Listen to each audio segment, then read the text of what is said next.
kenapa pemikiran Risba itu datang adalah menjawab tentang sebab-sebab mendasar mengapa bangunan rumah di Indonesia itu gampang rusak karena gempa.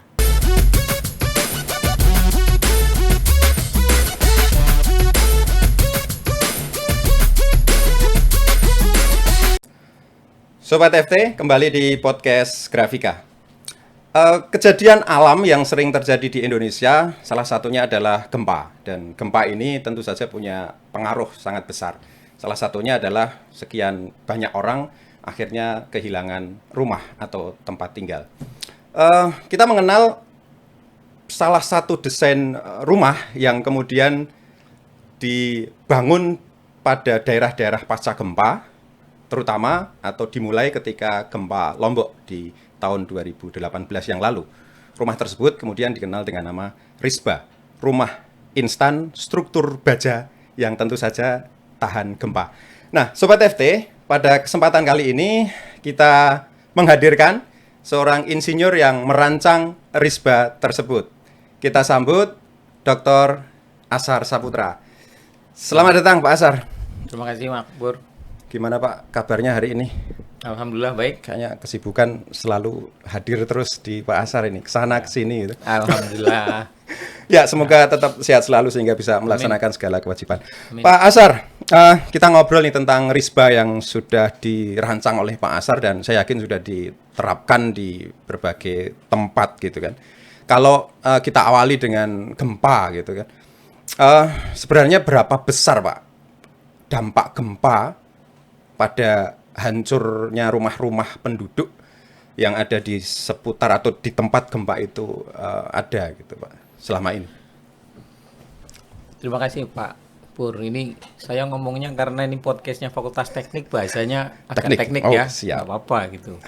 Jadi bangunan rumah di Indonesia mayoritas menggunakan tembokan bata. Kalau dari kajian kegempaan, bangunan tembokan itu akan mulai rusak pada percepatan gravitasi sekitar 0,15 G, 15% gravitasi.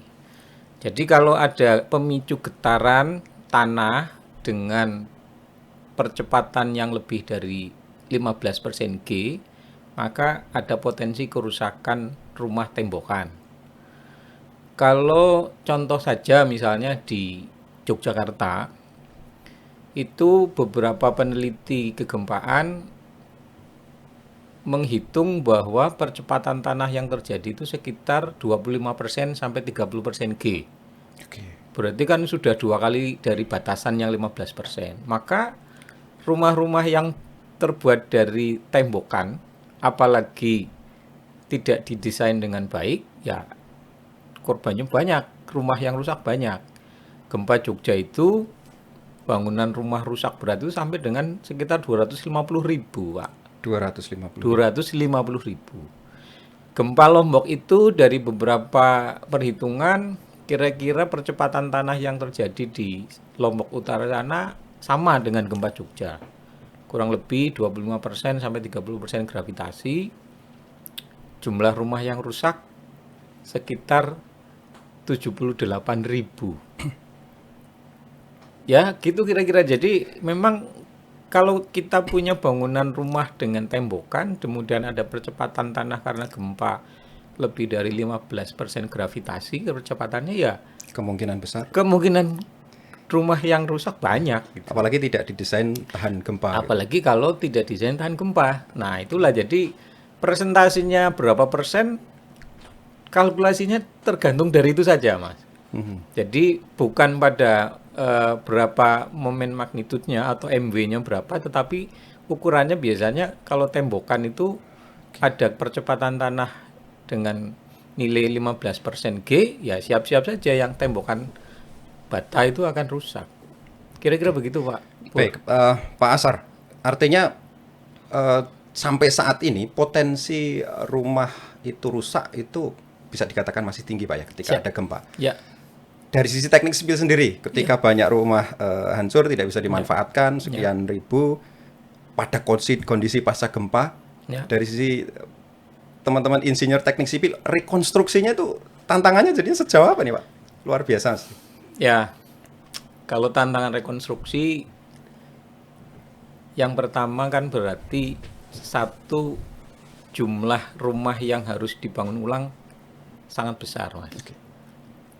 Kalau kita bandingkan saja pada kondisi normal, kita bikin rumah kita atau rumah perumahan itu, kira-kira rumah itu akan selesai 3 bulan, 4 bulan yang tembokan biasa.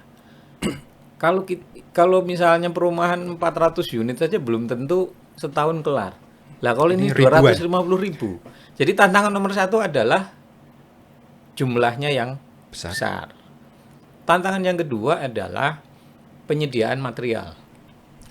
Karena membangun rumah yang banyak, itu tantangannya yang kedua juga adalah selain waktu, kedua adalah ketersediaan material. Lalu yang berikutnya tantangannya adalah ketersediaan tenaga kerja. Apakah kita punya stok tukang yang baik? Apakah kita punya stok pengawas yang baik? Apakah kita punya stok fasilitator yang baik, yang cukup? Ya kalau itu tidak tersedia, tantangannya semakin berat.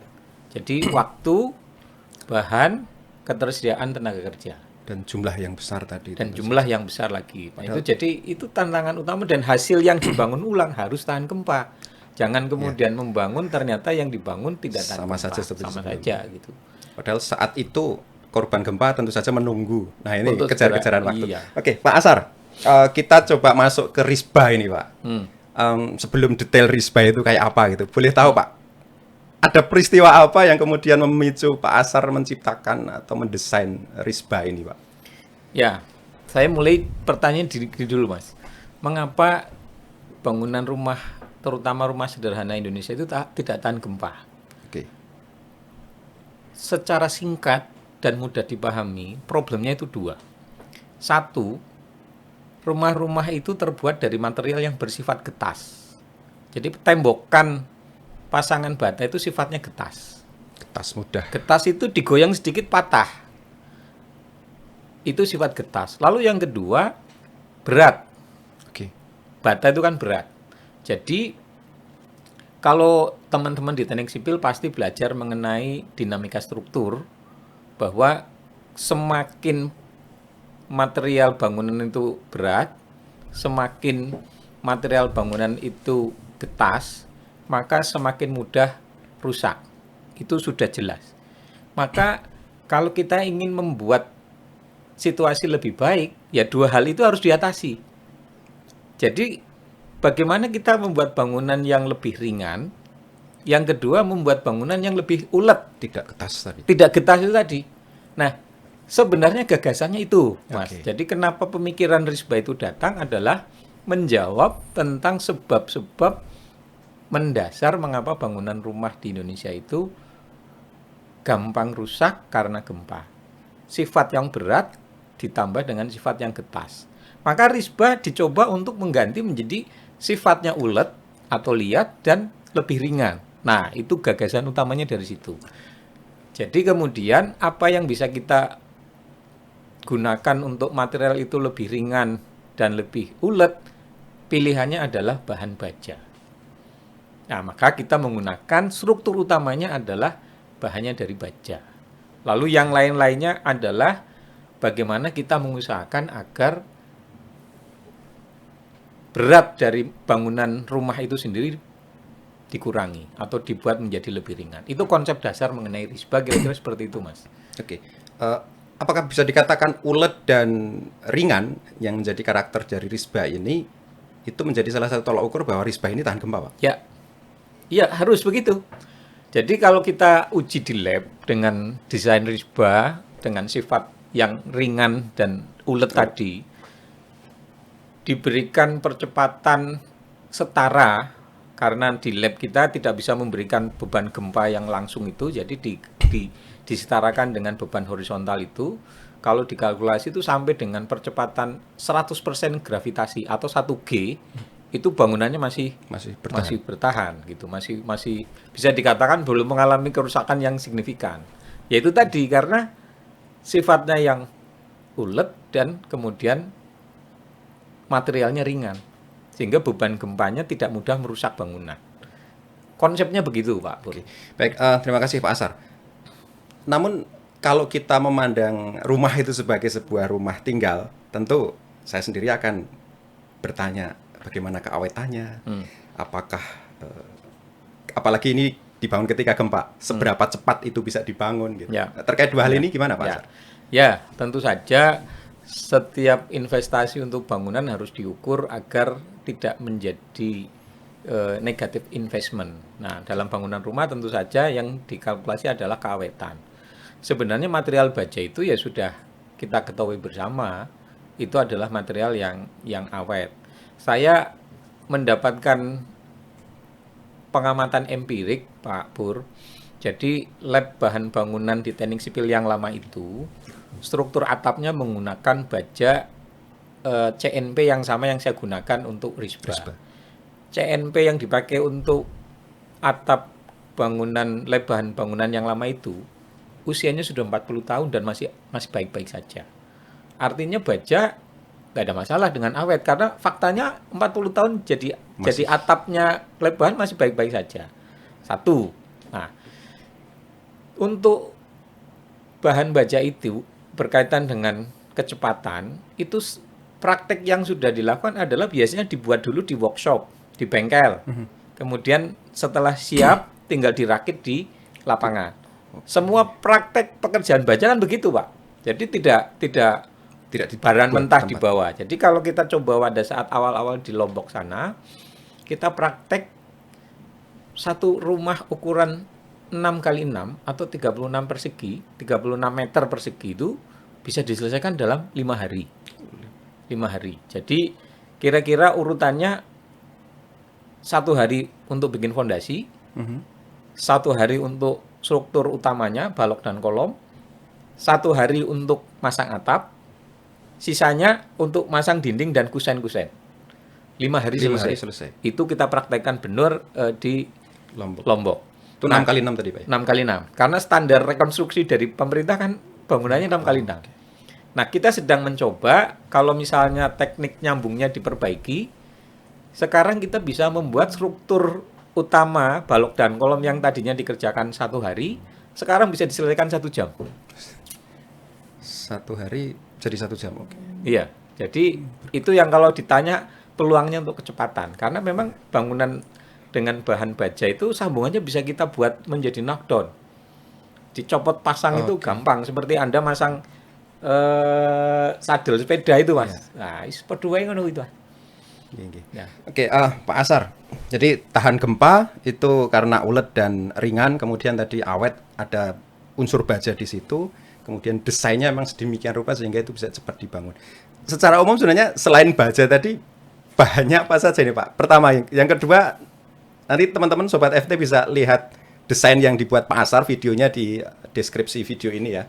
Apakah kemudian desain ini nanti bisa dimanfaatkan banyak orang Pak? Oh ya, jadi kita harus selalu kembali ke filosofi dasar bahwa sifat material kita itu yang pertama harus ulet atau liat dan itu tersedia atau diberikan di struktur utama balok dan kolomnya.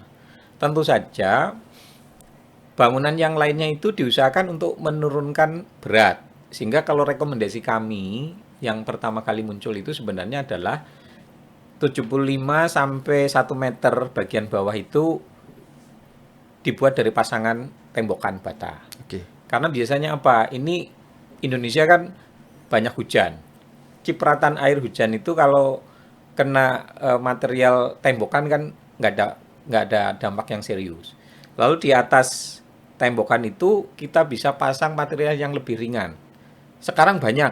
Misalnya kita bisa menggunakan kalsi plank, kita bisa menggunakan GRC board, kita bisa menggunakan kalsi board, bahkan kita bisa menggunakan WPC board. Atau sekarang kalau mau yang lebih natural ya bisa pakai bahan bambu dan sebagainya. Atau menggunakan material yang lebih mahal lagi biar keren, menggunakan bahan aluminium dan sebagainya biar kelihatan keren sekalian, ya nggak apa-apa. Tetapi kita usahanya adalah membuatnya menjadi ringan. Jadi pilihan dindingnya itu ya terserah dari kemampuan ekonomi dan selera. Ada banyak pilihan. Ada banyak pilihan. Jadi prinsipnya adalah bagaimana kita menurunkan berat dan uletnya tadi tidak terganggu. Tapi pernah menghitung nggak Pak Asar? Dengan spesifikasi minimal, ternyata bahannya minimal lah memenuhi syarat untuk risba ini. Satu rumah 6x6 itu menghabiskan biaya berapa itu? Karena dulu memang salah satu target kita adalah bisa memanfaatkan stimulus pada saat 2018-2019 itu kan pemerintah memberikan stimulusnya 50 juta. Sehingga kalau 50 juta itu yang bisa kita bangun waktu itu adalah fondasi, struktur utamanya balok dan kolom dari baja, atap rangka baja dan galvalum, dindingnya menggunakan 1 meter atau 75 cm menggunakan pasangan bata, atasnya kita gunakan kalsi plang. Kalsi plangnya masih sisi luar dulu Mas. Memang uangnya nggak cukup. Punya sel tertutup dulu ya? Iya, yang penting layak huni dulu. Daripada penyintas itu tinggal di tenda atau tinggal di barak-barak itu, ya tetap nyaman di rumahnya sendiri. Lantainya memang belum di keramik. Lantainya masih menggunakan floor plesteran itu saja. Tetapi itu sudah layak huni dan sehat juga. Sehingga nanti tentu saja pada saat nanti tingkat ekonomi penyintas sudah mulai pulih, ya bisa nanti sisi dalamnya mau ditambah lagi, mau diganti floornya ditambah keramik, kemudian estetikanya ditingkatkan, atau bahkan rumahnya ditambah luas, itu nggak ada masalah Mas. Nah kira-kira 50 juta tadi gambarannya seperti itu Pak Pur. Dan desain yang dibuat Pak Asar, pertanyaan kedua tadi, itu bisa dimanfaatkan oleh siapapun? Iya, kami tidak menjual lisensi dan sebagainya. Jadi karena ini tanggung jawab dari dunia pendidikan, kita harus memberikan sumbangan bagi persoalan-persoalan yang dihadapi oleh masyarakat. Jadi siapapun masyarakat yang ingin menggunakan desain risba ini silahkan dipakai. Tidak ada hak paten, hak cipta yang harus selama memang desainnya mengikuti apa yang sudah ada di guideline kami, gitu, petunjuk kami, sehingga itu akan menggaransi bagaimana agar ketahanan gempanya bisa tercapai. Tapi siapapun boleh menggunakan, tidak ada kewajiban yang apapun gitu. Pasca risba ini Pak, yang sudah dibangun di paling awal di Lombok ya. Setelah itu ada banyak pembangunan risba lagi di tempat lain, Pak? Paling banyak di Lombok, lalu ada juga di Palu. Kemudian kita juga membangun di NTT pasca gempa Seroja. Kemudian juga dibangun di Papua di BPBD Jayapura. Kalau nggak salah ada sekitar 50 unit di sana.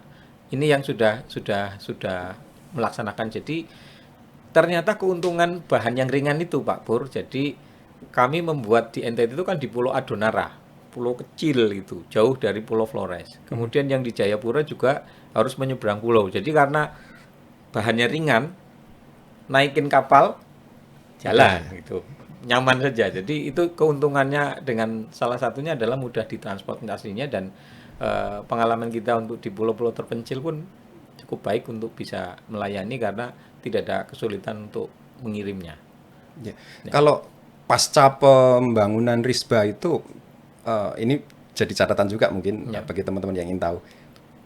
Ada gempa susulan dan seberapa kuat risba ini menahan gempa-gempa susulan setelah gempa utama misalnya? Jadi di pengujian kami di laboratorium bersama saya ada Prof. Iman, ada Dr. Angga, ada Dr. Alex dari Departemen Arsitek, dan beberapa ada Pak mahasiswa S3 kami, Pak Windarto, itu melakukan beberapa kali pengujian di mana risba itu kita uji berkali-kali. Jadi setelah gempa kemudian ditarik lagi, dia masih punya kemampuan yang mencukupi untuk menahan aftershock atau gempa-gempa susulan. Karena memang tadi sifat uletnya justru di situ, Mas. Sifat yang namanya ulet itu kan digoyang-goyang nggak cepat ambruk. Itu yang disebut dengan salah satu ciri-ciri dari sifat ulet itu tadi. Nah, baja itu asal disambung dengan baik, digoyang-goyang, dia akan punya perilaku ulet itu tadi, sehingga adanya aftershock atau gempa susulan itu tidak mengkhawatirkan. Baik, Pak Asar, Saya kira gempa dan efeknya ini menjadi salah satu dari sekian hal yang perlu kita waspadai. Memang ya itu kehendak alam gitu kan. Ya. Katakanlah seperti itu. Lalu Pak Asar ada pesan khusus nggak Pak bagi warga negara Republik Indonesia yang ada di daerah yang rawan gempa gitu? Ya. Ketika ingin membangun rumah, apa yang harus diperhatikan? Ya, satu kita harus sadar bahwa memang kita diberi karunia oleh Yang Maha Kuasa wilayah Indonesia yang terletak di pertemuan lempeng dunia. Satu sisi jadi banyak gunung berapi, sangat subur jadinya. Tapi resiko yang lain jadi gempanya juga tinggi. Pokoknya adil loh Mas. Nah, jadi, kalau terima nikmatnya seneng, tapi nerima risikonya kurang proper. Nah, itu yang belum balance, Mas. Jadi ya harus dibalance, kenikmatan ya harus balance, mempersiapkan diri agar rumahnya harus lebih tahan gempa. Kalau mau menggunakan pasangan tembokan dan menggunakan beton bertulang, itu harus dipastikan sesuai dengan standar teknis di mana penyambungan tulangannya itu harus benar-benar baik. Walaupun itu tidak mudah. Nah, kemudian mulai juga dipikirkan kalau mengurangi penggunaan material yang berat. Jadi banyak rumah-rumah di Lombok terutama, kemarin saya minggu lalu ke sana, itu ternyata banyak yang sudah menggunakan konsep bahwa pasangan bata itu cukup 1 meter. Atasnya itu, yaitu tadi bisa menggunakan papan kayu, bisa menggunakan dinding bambu, bisa menggunakan kalsi board, kalsi plank, GRC plank, dan penampilannya cukup bagus Pak.